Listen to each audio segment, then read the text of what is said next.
Salut à tous, c'est Panda Chano, bienvenue sur cette vidéo qui aujourd'hui va parler posture et va parler de syndrome de l'imposteur.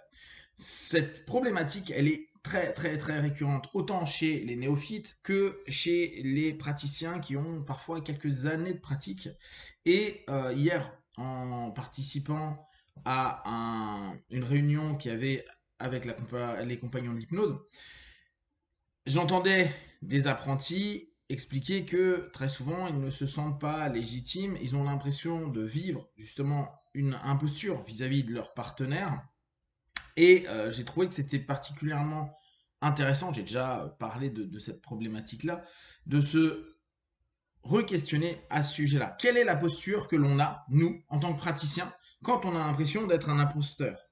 Vous savez que je mets vraiment beaucoup d'intérêt sur la posture et le questionnement, le cadre qui va venir en amont pour justement savoir quelle posture on va prendre, et la notion d'imposture et donc d'imposteur, elle est intéressante parce que très souvent, c'est une problématique de cadre, une problématique de posture qui en découle.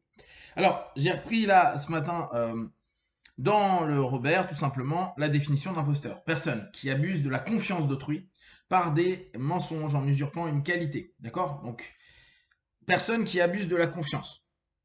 Je rappelle, dans un cadre d'accompagnement, il y a une personne qui vient chez vous parce que, effectivement, elle a confiance dans le praticien ou dans le système. Ça, c'est déjà important à prendre en place. Qu'est-ce qui est mis en avant? Est-ce que vous, dans votre cadre d'accompagnement, c'est votre système qui est mis en avant? Je suis hypnotiste, je suis PNListe, je suis athéiste. Non, je pense pas. Je suis praticien d'athée ou psychopraticien, etc. Qu'est-ce que vous mettez en avant? On en a déjà parlé, mais le nom par lequel vous allez vous présenter, salut, je suis hypnotiste, salut, je suis, je sais pas, psychothérapeute, etc. Ça a déjà un impact vis-à-vis d'une personne. Donc, le cadre qui va déclencher le nom de votre profession et comment vous allez le présenter à la fois sur votre site que dans le quotidien, ça a du sens. Donc, est-ce que cette notion de confiance, c'est je vais voir un hypnotiste, ou je vais faire de l'hypnose, ou je vais voir cette personne-là qui m'a été conseillée. C'est des choses qui sont complètement différentes. Parce que si on prend purement cette sémantique, où est-ce que vous vous placez? Et ça, c'est un questionnement qu'il va falloir se faire par rapport à quel cadre je propose. Et quand je parle de ma profession, quand je parle de ce que je fais dans mon quotidien, est-ce que je suis en train de vendre ma profession, c'est-à-dire celui d'hypnotiste, celui de psychothérapeute, psychopraticien, ou est-ce que je suis en train de vendre moi qui fais quelque chose? Donc la confiance, est-ce que elle est axée sur la discipline? Et d'ailleurs, il y a beaucoup de personnes qui vont voir des hypnotistes, et si ça ne fonctionne pas, vont voir un autre hypnotiste, ce qui veut clairement dire qu'ils n'en ont rien à battre de qui leur fait la séance. Ce qu'ils veulent, c'est que l'hypnose, sur laquelle ils ont une image positive et dans laquelle ils ont une idée que ça fonctionne, puisse fonctionner sur eux. D'accord? Donc, en gros, la personne, à ce moment-là, n'est pas importante. Et il y en a qui vont être plutôt envoyés vers, parce qu'on va dire sa méthode est cool, mais au bout du compte, quand on leur pose la question, euh, ils disent non, mais moi j'ai été envoyé là, je sais même pas trop ce que vous faites. D'accord? Donc, c'est deux choses différentes. Donc, est-ce qu'on peut abuser d'une confiance d'une discipline? Factuellement, que vous soyez néophyte ou que vous soyez expert, vous faites de l'hypnose. Vous faites de l'hypnose. Vous faites quoi? Questionnement, induction, bon, après talk, etc. Mais induction, deepener, suggestion, qu'importe vos styles, hop, émerge. Ça, c'est vos basiques, vous l'avez déjà répété 100, 200, 1000 fois, etc. No problème, vous savez le faire, vous savez utiliser l'hypnose. Maintenant, est-ce que on vient vous voir vous, et dans ce cas-là, la confiance en vous, mais si on vient vous voir vous personnellement, c'est que déjà la personne, elle a une image et une confiance qui est positive. Ok, maintenant c'est vous qui cadrez. Moi, quand je dis souvent, il y a un deal de 50-50, je suis pas un magicien, je suis pas quelqu'un qui va vous changer du jour au lendemain, je suis pas quelqu'un qui va vous métamorphoser votre vie. Avec moi, ça va être la galère et vous allez devoir creuser et creuser encore. Même si la personne a confiance en moi, elle a confiance aussi dans ce que je suis en train d'exposer, donc dans mon cadre. Qu'est-ce qui a été? ou pas exposé à votre partenaire? Est-ce que vous avez laissé l'idée, dans ce cas-là, que vous êtes capable de tout changer et de faire avancer, sachant que vous donnez vous-même vos propres limites dans votre 50-50? Moi, je peux faire mon job et après, j'ai pas plus de réponses qu'un autre praticien, mais vu que tu me fais confiance à moi, bah, le rapport thérapeutique, l'alliance, etc., va être certainement joué, mais j'ai pas plus d'outils que quelqu'un d'autre. Quand quelqu'un vient me voir et me dit, Pan, je suis allé voir X praticiens qui font tel truc, l'hypnose, hein, ça fonctionne pas, je viens de voir. Ben, je dis non, ça sert à rien. Si mes potes praticiens d'autres disciplines t'ont pas aidé, surtout bon, sur tel truc, moi je vois pas en quoi je vais t'aider davantage. Parce que techniquement parlant, la confiance que tu peux avoir en la discipline par exemple, bah je fais la même chose qu'eux. Donc je suis pas meilleur ou moins bon, je fais la même chose. S'il y a 10 personnes qui ont travaillé avec de l'hypnose pour telle problématique et que ça fonctionne pas, bah c'est que tu dois changer de discipline, basta. Fais autre chose. Là encore, c'est toi, comment tu te situes. Donc la personne, elle peut avoir une projection de confiance, mais c'est à vous de recadrer. Et dans ce cas-là, vous n'êtes pas un imposteur, parce que dans la première notion, qui abuse de la confiance, bah non, vous avez recalé le truc et dit, détends-toi. Alors, par des mensonges ou en usurpant une qualité. Bon, à moins que vous soyez en mode mytho, ouais, mais t'inquiète, moi, avec l'hypnose, en 2 sessions, je te change ta life.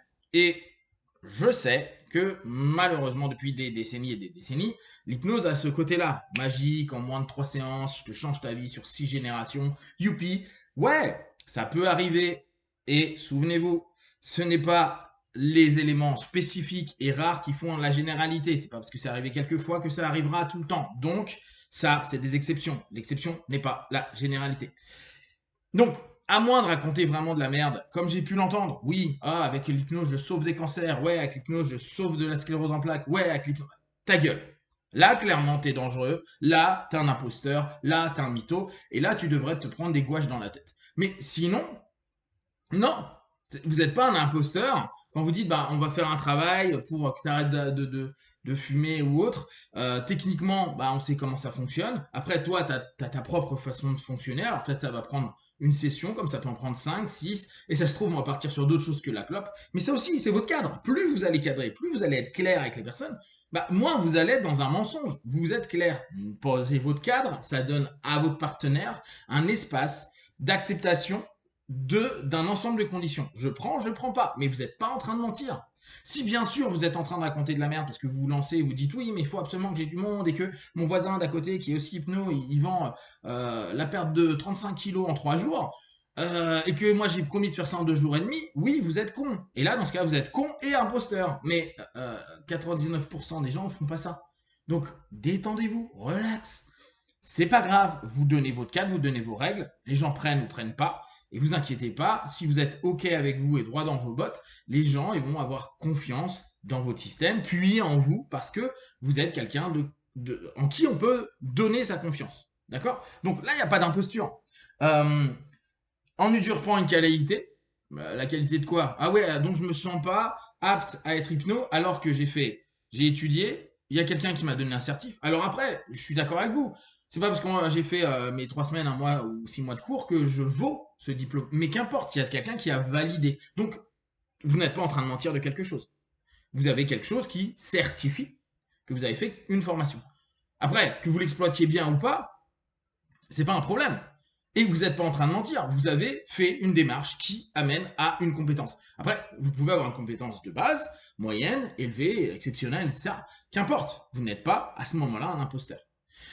Repensez vraiment à cette notion-là. Plus vous allez cadrer, plus vous allez être clair avec ce que vous proposez et avec vos limites. Et là aussi, sachez dire, ça, j'y arrive pas. Point. On a testé, on a vu, ça marche pas, va voir quelqu'un d'autre.